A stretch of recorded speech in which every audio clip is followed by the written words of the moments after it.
Hello SPS Astrology lovers, this is Jagar Pratap Singh and you are watching SPS Astrology। दोस्तों, आज का topic लेते हैं और आज का जो टॉपिक है वो बहुत ही यूनिक है, क्योंकि जितने भी हमारी वीडियोस होती हैं और जो भी हम बात करते हैं इन वीडियोस के अंदर,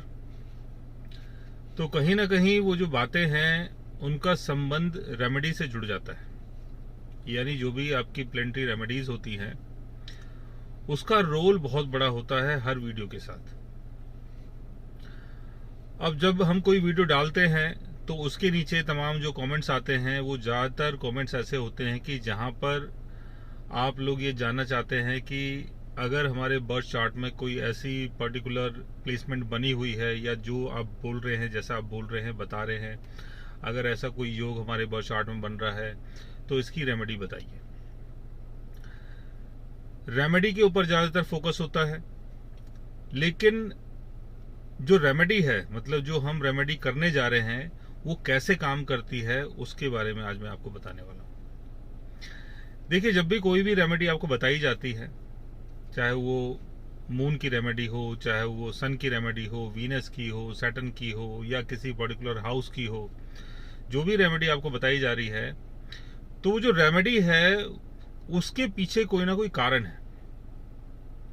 यानी आपके बर्थ चार्ट में एक ऐसी प्लेसमेंट है जिसके कारण वो रेमेडी आपको बताई जा रही है। जैसे आपको हेल्थ से संबंधित कोई प्रॉब्लम है और उसकी रेमेडी आपको बताया जा रहा है कि आपका मून छठे घर में है या आपका शनि छठे घर में है, तो आपको ये सारी चीजें अवॉइड करनी चाहिए, इन सब चीजों को नहीं खाना चाहिए, और इसके साथ जो रेमेडी है वो आपको ये करनी चाहिए। लेकिन वो जो मेन चीज है, मतलब जिस चीज के लिए आपको मना किया गया है कि वो चीज आपको नहीं करनी है, और साथ में अगर आप रेमेडी कर रहे हैं तो उसका कोई फायदा नहीं है। तो रेमेडी के साथ परहेज करना भी बहुत जरूरी होता है, और रेमेडी के साथ साथ जो आपको प्रिकॉशन दिए जाते हैं उनको फॉलो करना भी बहुत जरूरी होता है। अगर आपके मुंह में छाला हो रहा है और आपको ये बताया गया है कि भाई आप सिगरेट वगैरह, तंबाकू वगैरह या ड्रिंक वगैरह अवॉइड करें, मसालेदार चीज़ें अवॉइड करें, गर्म चीज़ें अवॉइड करें, इन सब चीज़ों को अगर आप लेंगे तो आपका जो मुंह का जो अल्सर है वो बढ़ सकता है, छाले जो हैं बढ़ सकते हैं। लेकिन आप बोल रहे हैं कि नहीं जी, मुझे रेमेडी बता दो, मैं तो शराब पीना छोड़ूंगा नहीं, मैं तो सिगरेट वगैरह छोड़ूंगा नहीं, रेमेडी बता दो। तो खाली रेमेडी करने से आपकी जो प्रॉब्लम है उसका सॉल्यूशन आपको नहीं मिलेगा। सेम इसी तरीके से आपका 7वां घर बिगड़ा हुआ है, आपके 7वें घर में राहु की प्लेसमेंट है। आपको ये बोला जा रहा है कि आप अपने पार्टनर को लेके ज्यादा पॉजिटिव ना रहें या पार्टनर के बारे में ज्यादा ना सोचें, क्योंकि आपके अंदर बहुत सारी ऐसी डिजायर्स होंगी कि आपको अपने पार्टनर जो है वो वैसा नहीं लगेगा जैसा आपको चाहिए। चाहे आपका पार्टनर कितना भी अच्छा हो, लेकिन फिर भी आप कमी महसूस करेंगे और आप ये सोचेंगे कि यार मेरा जो पार्टनर है या मेरा जो लाइफ पार्टनर है वो इससे भी अच्छा हो सकता था। ये राहु के कारण आप सोच रहे हो, राहु के कारण आपका दिमाग ऐसा चल रहा है। अब हम आपको ये बता रहे हैं कि राहु आपका 7th हाउस में है, तो आप अपने पार्टनर के बारे में ज्यादा ना सोचें, और जैसा आपको पार्टनर मिला हुआ है उसके साथ वैसे ही आप लाइफ को कंटिन्यू करते चले जाएं। लेकिन आप ये बोल रहे हैं कि नहीं, मुझे तो रेमेडी बता दो, राहु की क्या रेमेडी है वो बता दो। राहु की रेमेडी अगर आप करते भी हैं, अगर आपको राहु की रेमेडी बता भी देते हैं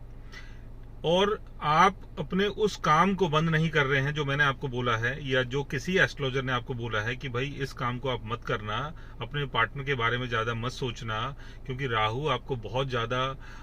ऑब्सेस्ड बना देता है किसी भी पर्टिकुलर हाउस के लिए और किसी भी मेटलिस्टिक चीज के गेन के लिए। तो रिलेशनशिप भी उसी चीज के अंदर आ जाता है, यानी जो आपका संबंध है वो भी एक प्रकार का मैटेरियलिस्टिक गेन है, क्योंकि उसका संबंध भोग विलास से है। और आप चाहते हैं कि आपका जो पार्टनर है वो आपके अकॉर्डिंग चले, आपके हिसाब से चले, और आपको उससे कुछ ना कुछ बेनिफिट चाहिए, कुछ फायदा चाहिए, तभी तो आप अपने पार्टनर के बारे में इतना ज्यादा परेशान हैं। अगर आपको जीवन में कोई डिजायर नहीं है, कोई इच्छा नहीं है, तो आप अपने पार्टनर को लेकर ज्यादा परेशान क्यों होंगे? लेकिन आप चाहते हैं कि आपका पार्टनर आपके हिसाब से हो और आपको फायदा पहुंचाए और आपके तरीके से चले। तो आप इसकी रेमेडी जानना चाह रहे हैं, रेमेडी आपको बता रहे हैं, लेकिन आप रेमेडी के साथ साथ वो जो आपको चीजें बताई गई हैं उन सब चीजों को फॉलो नहीं कर रहे हो, तो यहाँ पर रेमेडी जो है वो प्रॉपर तरीके से काम नहीं करेगी। तो रेमेडी के साथ साथ जितनी भी प्लेंट्री रेमेडीज आपको बताई जाती हैं, इनके साथ साथ जो भी प्रिकॉशंस आपको दिए जाते हैं कि आपको इस काम को नहीं करना है और आपको ऐसे नहीं करना है, आपको इस तरीके से नहीं चलना है, आपको ये सारी चीज़ें अवॉइड करनी है, इन सब चीज़ों को यूज़ नहीं करना है, और आप साथ साथ में रेमेडी कर रहे हैं और उन चीज़ों को नहीं कर रहे हैं, तो रेमेडी आपके लिए काम नहीं करने वाली है।